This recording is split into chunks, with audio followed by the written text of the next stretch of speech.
बघा विद्यार्थी मित्रांनो, या प्रॉब्लेम मध्ये आपल्याला अल्फा प्लस बीटाची व्हॅल्यू फाइंड आउट करायची. तर बघा विद्यार्थी मित्रांनो, लिमिट कशा पद्धतीने फाइंड आउट करायचं. तर बघा विद्यार्थी मित्रांनो, आपल्याला इथे लिमिट दिलेलं आहे, लिमिट x टेंड्स टू 0. या पद्धतीने हे फंक्शन दिलेलं आहे आपल्याला. तर इथे हे लिमिट फाइंड आउट करायचं. तर बघा विद्यार्थी मित्रांनो, इथं आपल्याला काय करता येईल. तर बघा बघा इथं e raise to 3x minus 1. तर बघा आपल्याला एक फॉर्म्युला माहिती आहे. Limit x tends to 0, limit x tends to 0 x minus 1 upon x is equal to log of a. अशा पद्धतीने हा फॉर्म्युला आपल्याला माहिती आहे. तर याचं लिमिट काय येतं, तर लॉग ऑफ a. त्यानंतर बघा, तर इथं काय आहे, तर प्रॉब्लेम मध्ये आपल्याला a च्या जागी e रेज टू 3x दिलेला आहे. तर बघा लिमिट x टेंड्स टू 0, तर a ऐवजी e पुट केला, e raise to x minus 1 upon x is equal to. तर याचं उत्तर काय येणार आहे, तर या पद्धतीने लॉग ऑफ e. आणि लॉग ऑफ e ची किंमत इथं बेस दिलेला नाहीये, म्हणून इथं बेस काय घ्यायचा e.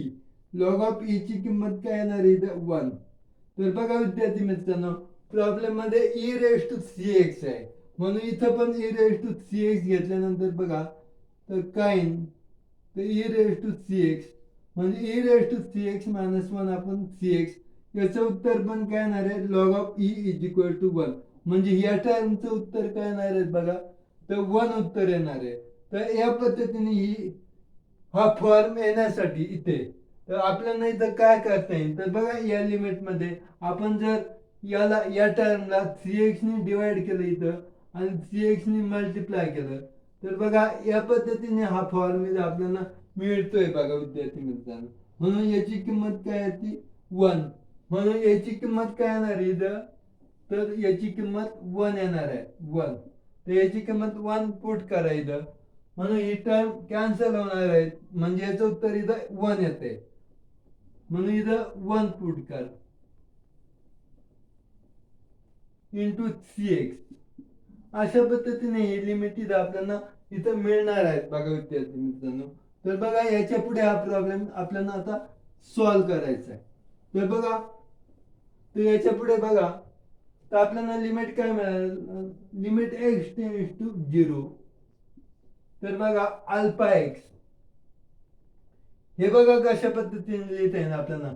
Alpha x, alpha alpha x minus minus plus 1 आणि minus 3 E raise to 3x आणि भागिले, तर भागिले काय येईल, तर 3 अल्फा एक्स स्क्वेअर. अशा पद्धतीने आपल्याला 3 अल्फा एक्स स्क्वेअर मिळेल. तर बघा याच्या पुढे, तर बघा ई रेज टू 3x. तर इथं आपल्याला काय करता येईल, तर याचं एक्सपान्शन लिहून घ्यायचं इथं. तर आपल्याला माहिती आहे फॉर्म्युला, ई रेज टू एक्सचं एक्सपान्शन आपल्याला माहिती आहे. तर ते काय आहे, तर 1 plus x upon 1 factorial plus x square upon 2 factorial plus x cube भागिले 3 फॅक्टोरियल. अशा पद्धतीने अप टू इन्फिनिटी. तर इथं हा फॉर्म्युला इथं यूज करायचा आहे. तर हे यूज केल्यानंतर बघा आपल्याला काय मिळेल, तर ई रेज टू 3x. तर e raise to 3x is equal to, इथं एक्सच्या जागी 3x पुट करा. तर बघा काय मिळते आपल्याला, 1 प्लस 3x भागिले 1 फॅक्टोरियल, इथं 1 मिळेल. त्यानंतर प्लस एक्स स्क्वेअर आहे, 3x चा स्क्वेअर घ्या, तो काही 9x स्क्वेअर भागिले 2 फॅक्टोरियल 2 प्लस एक्स 3x चा इथं क्यूब घ्या, क्यूब घेतल्यानंतर 27x क्यूब भागिले 3 फॅक्टोरियल, 3 फॅक्टोरियल म्हणजे 6 प्लस अप टू इन्फिनिटी. अशा पद्धतीने ही टर्म इथं आपल्याला मिळणार आहेत. बघा विद्यार्थी मित्रांनो, तर बघा ही लिमिट कशा पद्धतीने घेत आहे, ते इथं ही पुट, इथं ई रेज टू 3x ची किंमत काय पुट करा, ही पुट करा. अशा पद्धतीने बघा आपल्याला लिमिट काय मिळेल, तर लिमिट इज इक्वल टू, तर बघा इथं limit x tends to 0 alpha x plus 1 minus e raise to x ची ही किंमत आपण इथं पुट केली अशा पद्धतीने आणि भागिले 3 अल्फा एक्स स्क्वेअर. तर बघा विद्यार्थी मित्रांनो, आता जर ब्रॅकेट मध्ये आपण मायनस ने मल्टिप्लाय केल्यानंतर इथं सर्व टर्म काय होणार आहे, निगेटिव्ह होणार आहे, मायनस होणार आहे. तर सर्व टर्म इथं मायनस होतील.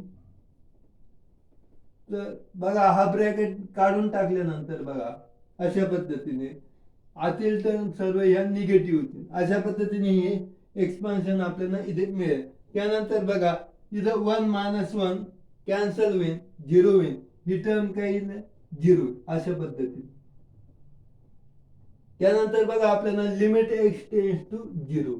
तर लिमिट काय मिळेल बघा, limit x tends to 0 alpha x minus c x. हे कशा पद्धतीने लिहिता येईल, तर alpha minus c x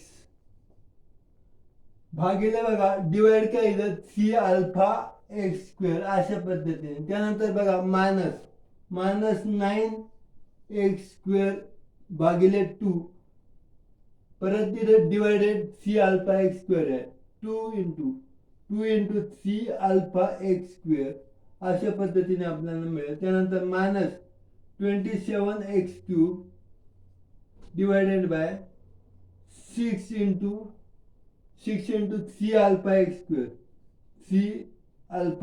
square अशा पद्धतीने या टर्म्स मिळतील आपल्याला. बघा विद्यार्थी मित्रांनो, तर हे लिमिट इथं आपल्याला फाइंड आउट करायचे. तर बघा कशा पद्धतीने ही लिमिट आपल्याला इथं फाइंड आउट करता येईल, तर ते आपण आता बघूया. तर बघा हा प्रॉब्लेम कसा सॉल्व्ह करता येईल आपल्याला यापुढे.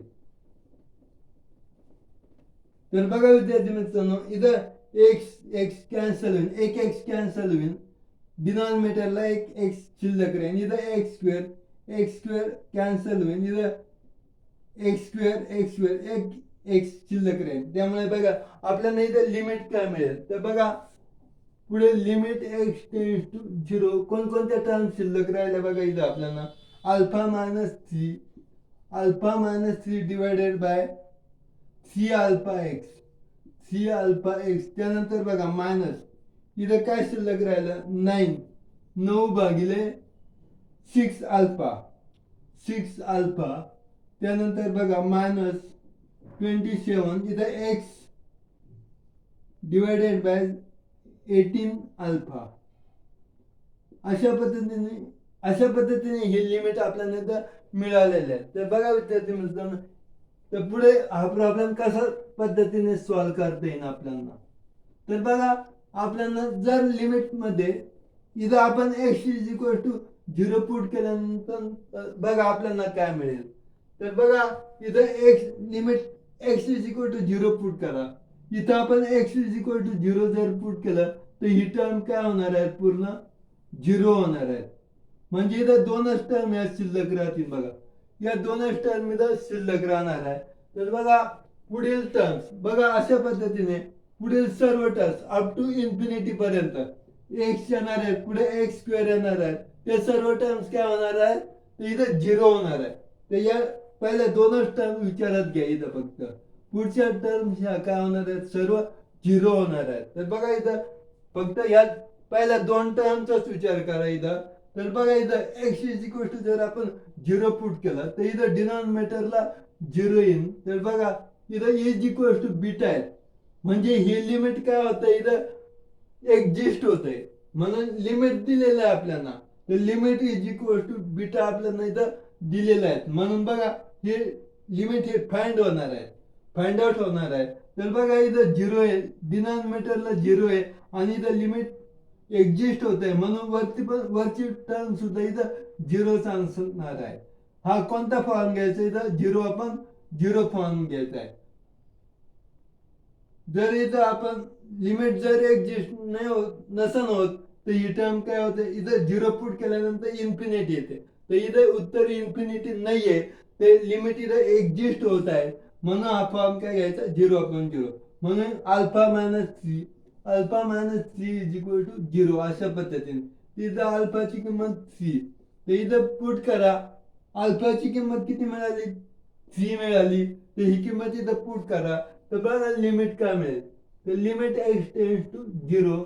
तर ही किंमत काय मिळेल, अल्फा जर 3 पुट केलं तर ही 0 मिळेल. 3 - 3 आपण 3 इंटू 3 एक्स. तर ही टर्म काय होणार आहे, 0 होणार आहे. तर 6 इंटू अल्फाची किंमत 3 अशा पद्धतीने ही term is equal to beta, बघा ही टर्म काय झाली, 0 झाली.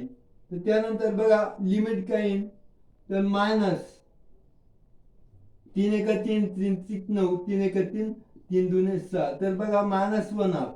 म्हणून बघा इथं बीटाची व्हॅल्यू काय मिळणार आहे आपल्याला, minus 1 half. Beta is equal to minus 1 half अशा पद्धतीने.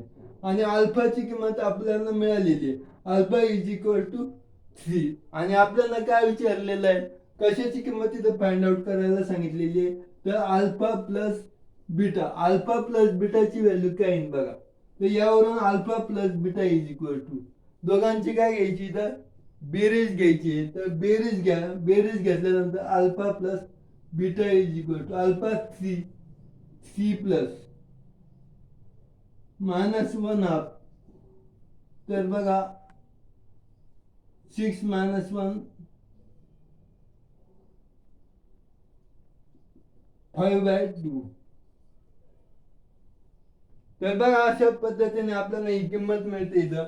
तर अल्फा प्लस बीटा, तर अल्फा प्लस बीटाची व्हॅल्यू काय मिळते इथं, 5/2. म्हणजे सी पर्याय क्रमांक. तर पर्याय क्रमांक आन्सर काय मिळालं इथं, तर सी पर्याय क्रमांक 5/2. अशा पद्धतीने हा प्रॉब्लेम इथं आपण सॉल्व्ह केलेला आहे. तर बघा विद्यार्थी मित्रांनो,